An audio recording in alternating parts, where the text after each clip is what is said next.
Boldy out here with Kaprizov and Zuccarello. Advantage Wild right now. Here's Petrie. Moves the puck around. Forced out by Kiviranta. Hunt was looking for it. And now it's Kelly for Colorado. Dropping it back for Manson. What a cross! And now Kaprizov quickly back the other way. Joined by Boldy. Below Kaprizov. Cross ice. Boldy couldn't get the stick on it. Quickly ahead into the Minnesota zone. It's Necas. Necas. Shot. Score! Kulak wins it. The Avalanche move on.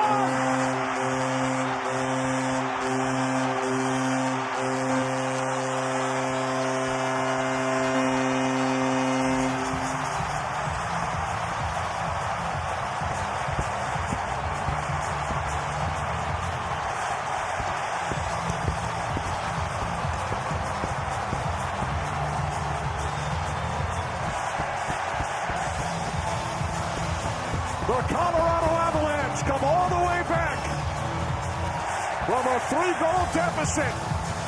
Too late in the third period. The game winner, 3 minutes, 52 seconds into overtime. The Avalanche win the series 4-1. Necas sets up Brett Kulak for the series winner. At one end, I believe it was Brett Kulak who intercepted the 2-on-1 chance from Zuccarello to Boldy. And then he jumps into the play after Necas had just jumped onto the ice. He circled the wagons. And he one-times that puck past Jesper Wallstedt. Brett Kulak, the first player in NHL history to play at least 25 games for 3 different teams in the same season. Started the year in Edmonton, traded to Pittsburgh, and then on to Colorado. And he sends the Avalanche to the Western Conference Final.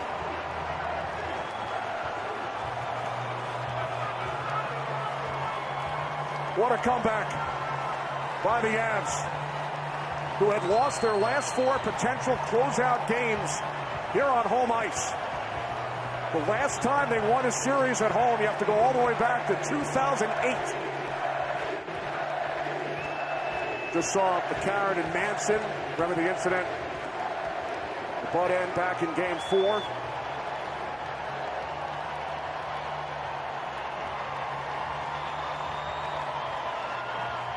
And how about Scott Wedgwood? After Mackenzie Blackwood allowed 3 goals in the first period, Wedgwood shut the door. This game changed when Jared Bednar changed the goaltender.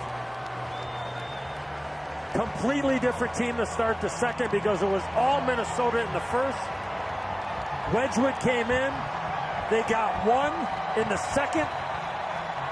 And then the Wild had a heck of a start to the third period, Kenny. They really did, but Jared Bednar deserves a boatload of credit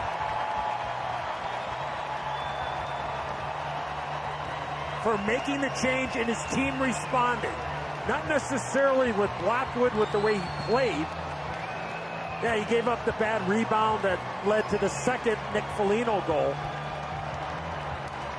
But he knew the temperature of his team, but he wasn't thinking about going back to St. Paul because it was 3-0.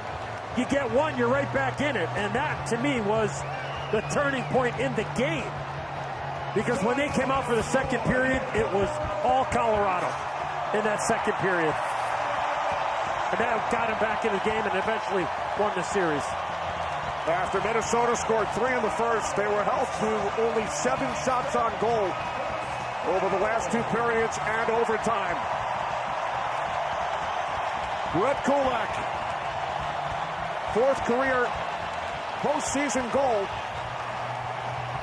He's about to score a goal over the last 35 games in the regular season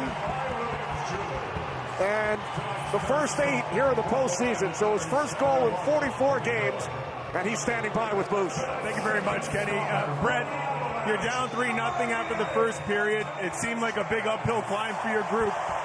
you found a way to get it done. What was the message in the locker room after the first period that allowed you to come back?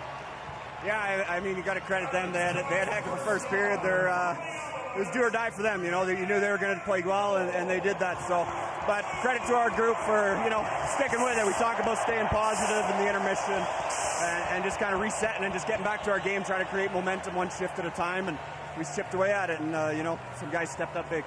You talk about some of the guys stepping up big. I mean, I know that the big boys on this team obviously get all the headlines, but it seemed like the depth of your club here in the last couple of games has stepped up. Talk about how important, including yourself, to be able to chip in with some of the big boys.